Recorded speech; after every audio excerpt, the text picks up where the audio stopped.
On passe maintenant à la question 3. On vous demande de quel type et de quelle nature est la variable revenu par semaine. Donc, évidemment, c'est quantitative. Et là, on se demande discrète ou continue. Eh bien, malgré le fait que tous les résultats sont en nombre entier, on pourrait répondre quelque chose de décimal, ça ne serait pas illogique, donc ça va être continu. Il n'y a pas d'espace entre un dollar et un autre, il y a tout le temps des petites scènes qui peuvent être entre les deux. Donc, quand on a une quantitative continue, il faut faire soit un histogramme, soit un polygone de fréquence. Donc, dans ce cas-ci, on va faire un histogramme. Pour faire un histogramme et pour jouer avec des variables qui sont quantitatives continues, très souvent, il va falloir faire des groupes. Donc là, on a besoin du maximum de tous mes salaires, du minimum, de l'étendue, le nombre de classes selon la table de Sturge et de l'amplitude. Donc, le maximum, vous pouvez le faire à l'œil ou vous pouvez utiliser la formule égale, max, ouvrez une parenthèse, et on lui donne, en cliquant dans le sondage, tous les salaires. Et je pèse sur Enter, je ne reclique plus nulle part, je fais Enter maintenant et ça va me renvoyer à la bonne place. Regardez bien. Donc, j'ai fait Enter et ça a changé d'onglet, fermé la parenthèse et mis la réponse à ma question. Si je me mets à cliquer partout pour retourner, je vais avoir des problèmes. Donc, je fais égal, min, j'ouvre une parenthèse, je fais le sondage ici, je m'en vais chercher tous mes chiffres de revenus. Regardez, si je retourne ici, oups, ça prend comme on dirait un espace vide ici. Donc, ça change d'onglet. La sélection reste à la même place, mais dans l'onglet où on se trouve. Donc, on ne veut pas ça. Je retourne dans le sondage. Je laisse ça comme ça. Et je fais Enter. 250. Donc, le maximum, c'est 1000. Le minimum, c'est 250. Vous auriez pu le voir aussi en explorant la liste de données.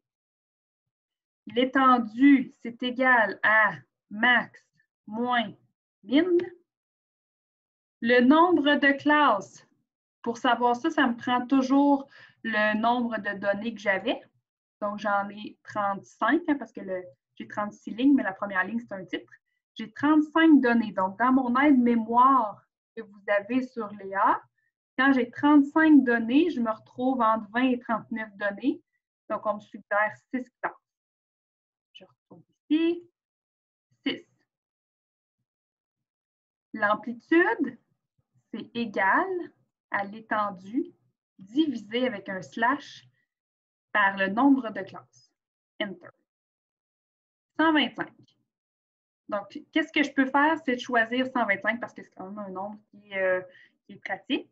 J'aurais pu aussi choisir 100 ou 150. Là, les trois réponses sont très bonnes. Je garde 125. Pour faire le tableau, je dois garder ça en mémoire que je vais faire des groupes qui commencent à sûrement 250 ou même je peux commencer à 200 pour être un peu avant le minimum, puis faire des bonds de 125. Donc, je m'en vais dans le sondage, je clique n'importe où, insertion, tableau croisé dynamique, OK. C'est revenu qui m'intéresse, je le mets ici. Je le prends à nouveau, je le mets dans somme des valeurs. Et là, je ne veux pas voir somme, je change pour nombre. Comme ça. Et là, pour ne pas être obligé de refaire toutes sortes de calculs par la suite, je vais aller tout de suite grouper mes données. Je vais prendre une des valeurs de salaire. Il faut que ma croix soit blanche. Donc, je clique dessus, n'importe laquelle. Je fais un clic droit maintenant. J'avais fait un clic gauche, là, je fais clic droit. Je fais grouper. Début, 250. Fin, on s'en fout. Et le par, ça va être 125.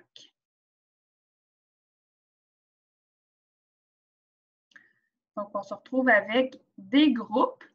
Donc, dans le premier groupe, il y avait 5 personnes, 12 dans le deuxième, 10 dans le deuxième, 12 dans le troisième, 4, 2 et 2.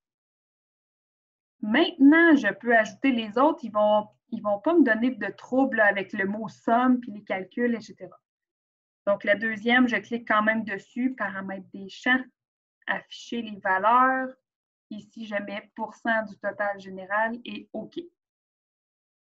Je prends encore revenu semaine et j'essaie de le mettre en bas complètement. Ce n'est pas toujours évident. Je l'ai mis entre les deux présentement. Je vais essayer de le glisser à la toute fin. Si jamais ça vous donne du trop, vous pouvez toujours allonger ça. Là. Donc, je vais mettre le troisième en bas. Voilà. Donc là, on voit revenu par semaine 2, revenu par semaine 3. Parfait. Le troisième, je clique dessus et je vais dans le paramètre des champs, afficher les valeurs et je descends un petit peu pour aller jusqu'à pourcent résultat cumulé dedans. Je fais OK. Je copie le tout. Je m'en vais en dessous, je clique en dessous, coller 1, 2, 3 avec le pourcent ou coller en valeur, c'est bon ça aussi. Je m'en viens ici, j'écris salaire par semaine. J'écris, hein, je ne sais pas si vous remarquez, je me mets dans la cellule et je commence à écrire, ça efface ce qu'il y a déjà prévu. Donc, j'écris fréquence, pourcentage, et je prends la touche Tab pour changer, tabulation en fait, pour changer de cellule. Donc, pourcentage cumulé. Oups. Allez, double-cliquer ici, il manque un S. Pourcentage cumulé, ici aussi, pourcentage. Je dois centrer les données, mettre des bordures, enlever une décimale, mettre un titre. Dans l'ordre que vous voulez, je fais ça, ça. Je mets des bordures, je centre et je mets un titre. Répartition des répondants au sondage selon leur revenu par semaine. Je prends tout mon titre, je l'élargis à 4 colonnes de large, fusionné et centré.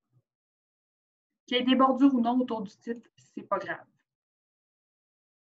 Maintenant, je mets de la couleur. Je vais mettre ça en vert. Moi, ce que je fais pour sélectionner tout ça en une seule étape, c'est que je prends ma souris, je garde le contrôle enfoncé, la touche CTRL, et là, je vais chercher la suite de ma sélection, et là, je lâche en même temps. Vous n'êtes pas obligé, vous pouvez faire ça en 2 étapes, ça peut être moins long. Je vais prendre mon beau tableau, je le copie, je m'en vais dans la question 3 et je vais le coller à cet endroit-là. En élargissant les colonnes pour qu'on puisse voir comme il faut les titres de chacune des colonnes. Encore, et voilà.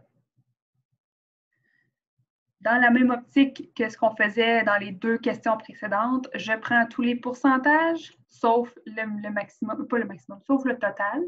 Donc, tous les pourcentages, insertion, je prends le premier histogramme ici, là. En fait, c'est tout le temps le même, là, à part qu'on fait un circulaire, mais là, je prends lui ici, le premier en haut à gauche, et je clique dessus. Donc là, vous avez le début de l'ébauche d'un histogramme, mais ce n'est pas un histogramme. Je peux soit coller moi-même les bordures ou je peux aller dans disposition rapide. Donc, encore une fois, dans l'outil graphique, quand j'ai cliqué sur mon graphique, j'ai l'outil graphique, création, disposition rapide, et je prends celui dont les rectangles sont tous collés. Donc là, c'est la disposition 8. Ça se peut que pour vous, ce ne soit pas la même, mais c'est la disposition 8. Je vais voir des lignes entre mes rectangles. Donc, je clique sur les rectangles, ils sont tous sélectionnés. Je fais clic droite et là, je vais mettre contour noir, par exemple. Et je clique à côté pour voir le résultat.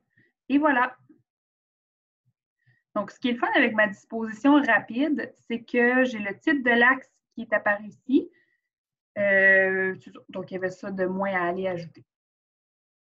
Ce qui cloche encore, c'est le bas ici, là. 1, 2, 3, 4, 5, 6, c'est pour ça qu'on veut. On voudrait les classes de salaire.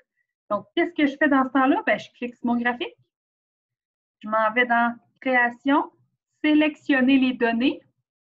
J'ai juste une série, ça flash autour d'un seul groupe de pourcentage. Tout est beau. C'est modifier ici qu'il faut que je fasse. Modifier. Et je vais chercher ceci. Je fais OK. et OK encore. Donc, on voit en bas que 1, 2, 3, 4, 5, 6, c'est converti en les groupes qui sont ici. Pour mettre le titre, je clique une fois dessus. Je pèse avec mon clavier sur Égal et je vais cliquer dans la cellule où est-ce qu'il y a le titre et je fais Enter. Même chose ici, je clique une fois, Égal, je clique sur pourcentage, Enter. Je clique une fois, Égal, je clique sur salaire par semaine, Enter. Il me manque tout simplement à mettre les étiquettes de données. Étiquette de données, c'est toujours dans l'ajouter d'un élément graphique ou le plus, ici, c'est un raccourci aussi. Donc, ajouter un élément graphique. Étiquette de données, là, vous avez plusieurs choix où on les met. Donc, là, ce serait joli. Barre intérieure. Barre extérieure, ça aussi, c'est joli. Donc, c'est très lisible. On regarde tout ça, tout est cohérent, tout a du sens. Je n'ai qu'une seule série de données. Je n'ai pas de rectangle rouge ou vert qui apparaissent au travers. Donc, c'est ça qui est important. Donc, ça met fin à votre question 3.